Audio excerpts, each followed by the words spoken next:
Canelo versus Crawford. Everyone's talking about who's gonna win. Canelo, it's just too much of a. But what's the real story? Most fans will lose more money betting than the fighters will win in the ring. Here we go. What is your dumbest bet that you can think of? I think the dumb bet that I've made is whenever I know the odds are against whoever I'm betting on, I just like to gamble and I like to bet. If a buddy of mine wants to bet, like, hey, I take the Packers. I never watched football, but whenever I was gambling, I would watch football because we had money on the line, just because I wanted to feel that rush to see if I was going to win, and I would always lose. You just said something about a rush. How would you explain that rush? What's that dopamine release that you're getting in your brain, right? With that excitement that you think your team is about to win, but at the end of the day, like all the data and all the statistics have the other team winning for a reason, and then they come back and they win, and then it just comes back down. When did you realize that like the gambling was controlling you and you were no longer controlling the gambling? I started going to the game rooms in Dallas where you knock on the door, you wave at the cameras, they let you in, they pat you down, and then there's like nothing but slot machines everywhere. And that's where I got hooked. You know, I hit a big jackpot once and I thought I was gonna hit it again, and I chased it for years and years and years. I lost a lot of money and I lost a lot of time chasing that big jackpot again because I thought I was gonna hit. I even had one person tell me once, dang, if you were to do drugs the way that you gamble, you'd be dead right now, because that's how much I was playing. I knew I had a problem whenever I would wake up and the first thing I wanted to do was go stick money in a machine. And then I would stay there all day. And not only that, but then I started pawning my stuff. I had a Rolex that my dad gave me when I was 16, and I pawned it for the gambling addiction. Whenever I needed more money, I ended up selling it to a wholesaler for like $3,500. Keep in mind, like, this is a $10,000 watch. That's when I knew I had a problem, but I couldn't kick it. That was one of the hardest addictions to kick.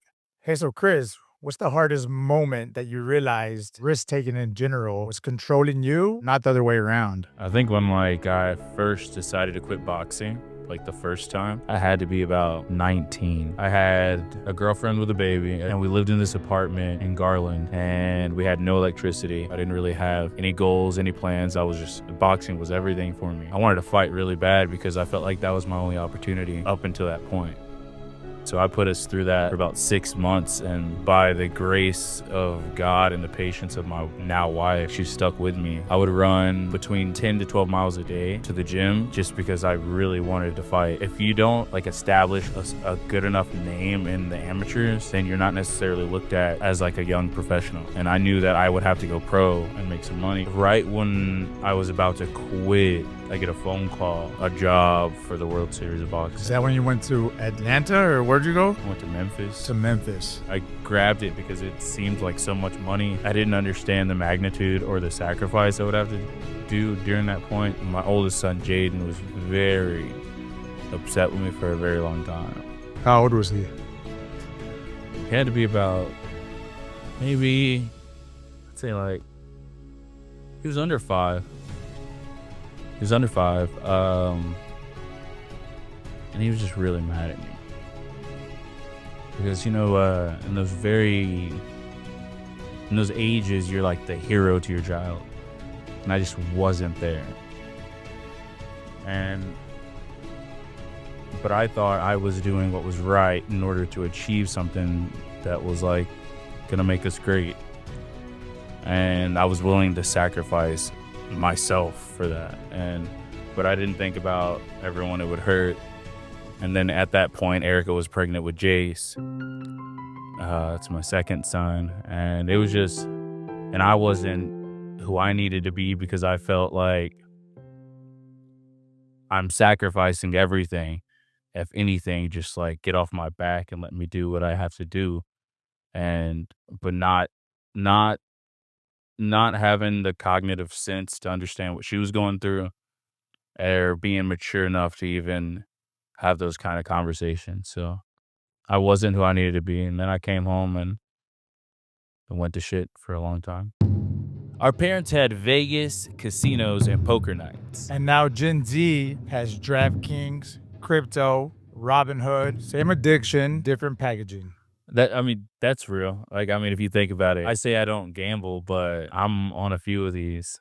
I definitely have Robinhood. I definitely have Coinbase, a Cash App where I use the crypto on there. I tried to download DraftKings, but I don't really understand like sports like that outside of boxing. Did you know that they call gambling the silent addiction? Because you can't smell it. So it's not like alcohol where you're going to smell it on your breath. It's not like marijuana where you're going to stink or be high. It's not like cocaine where you're going to be all wired up and up for days, right? When you gamble, it's called the silent addiction. And it's very true because I went through that. Nobody knew that I was gambling for the first 2-3 years. Nobody.